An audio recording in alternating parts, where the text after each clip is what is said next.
Disney Dreamlight Valley has posted their patch notes in advance of tomorrow's release, and there's some interesting changes going on here, so let's talk about them.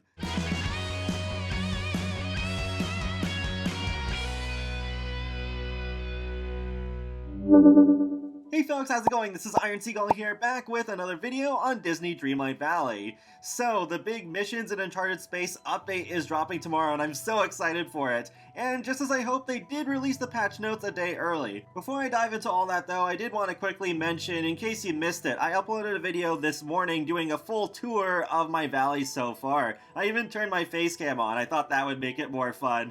And I figured it would be a good time to do that sort of video since we are getting this big update tomorrow that will probably change my valley quite a bit. So yeah, feel free to check that out if you haven't already. Alrighty, so Dreamlight Valley tweeted, "Missions in Uncharted Space launches tomorrow. To help tide you over, we prepared a breakdown of the improvements and bug fixes you can expect from our second free major content update. Click here for the full patch notes. Then, stay tuned tomorrow for another blog post detailing all the exciting new content and features coming in the update. Update deployment is planned to begin December 6th at 9 a.m. Eastern Time.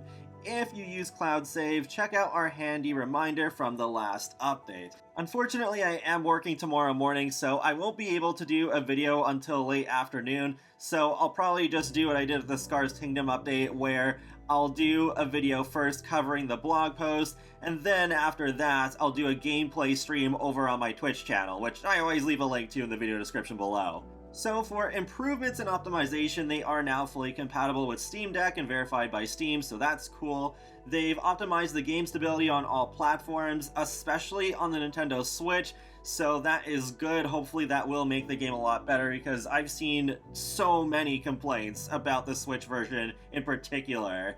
And they also made it so that most of the fireplaces in Dreamlight Valley will allow you to manually light them. Wow, that's kind of funny. I was just thinking that to myself yesterday when I was recording my valley tour, that it would be nice if we were able to choose to have them turned on or off. I wonder why a few of them were left out though. Like, I understand the celestial fireplace because that looks way different from your normal fireplace, but aren't all the other ones still pretty typical looking? I don't know, that's a little strange. Maybe they just didn't finish adding animations to those. The next point is very interesting though. Kristoff has expanded the inventory of his stall to include a wider range of items. There may be some iron ingots in there, so yes, thank goodness, because those are so hard to get and so many things need them. Even things like balloons. I'm like, what? Why?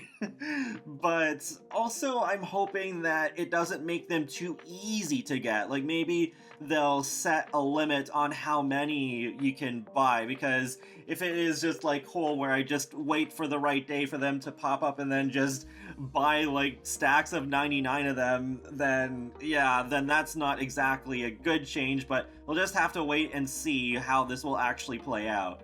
Next, they improved wood distribution across all biomes, and that change will make it so that the wood you find in each biome feels less random. There's less frequent spawns than before, but each biome has a fixed set of wood that can spawn and will appear in consistent amounts, so there's less guesswork. Well, as long as it means I'll find dark wood in the Forgotten Lands more often, then I think I'm okay with this. Then we have buffed critter stomachs to allow for even more treat sharing. It is now possible to feed critters multiple times per day. I just love how they worded that, like they buffed the critter stomachs. But interesting. So overall then, it should be easier to befriend the critters and unlock each one.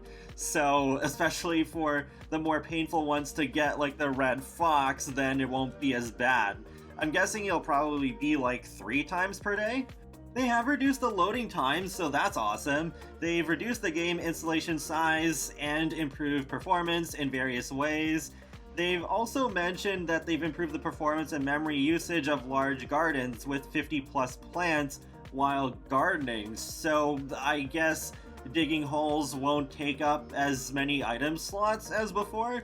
They removed the dried plant visual effects to improve game performance, but then how do we know when plants need watering? Because there's memories directly tied into those. unless we'll just be able to water flowers regardless of whether they're dried or not, and then we can get the memories that way.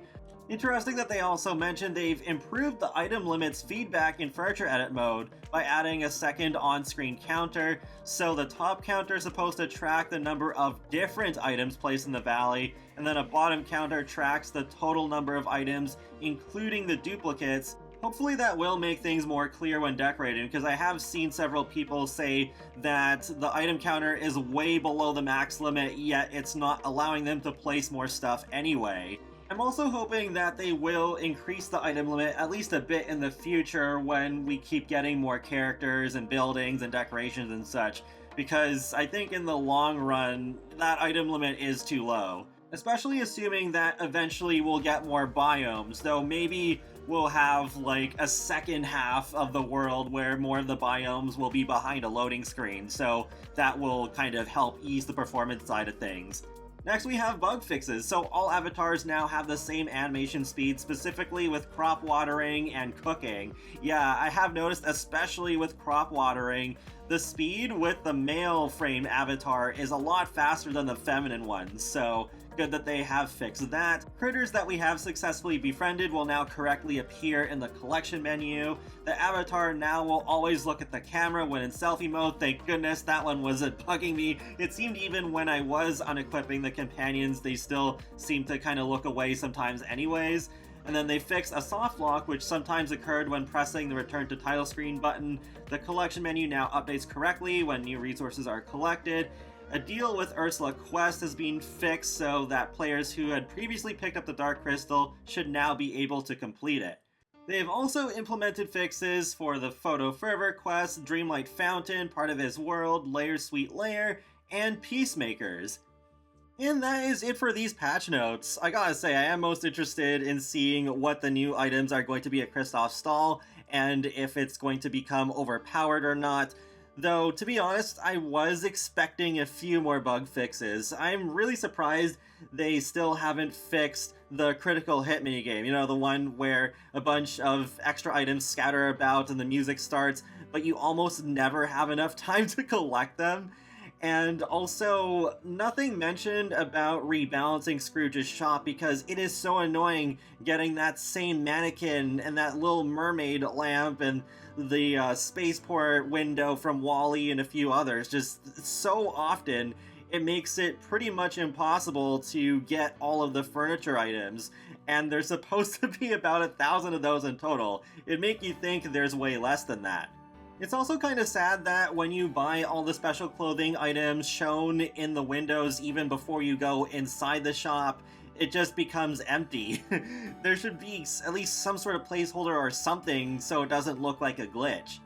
I will be shocked if there are some major issues that are introduced with tomorrow's update, so I think there is still a chance that we'll get a bug fix patch sometime by the end of this month that could also fix some other issues from before the update, but yeah, just something we'll have to wait and see. Feel free to let me know your thoughts in the comment section below on these patch notes, and if you're excited for tomorrow's update, and be sure to subscribe if you'd like to keep up with my latest gaming content. I will talk to you all later, and have a great day. Thanks for watching!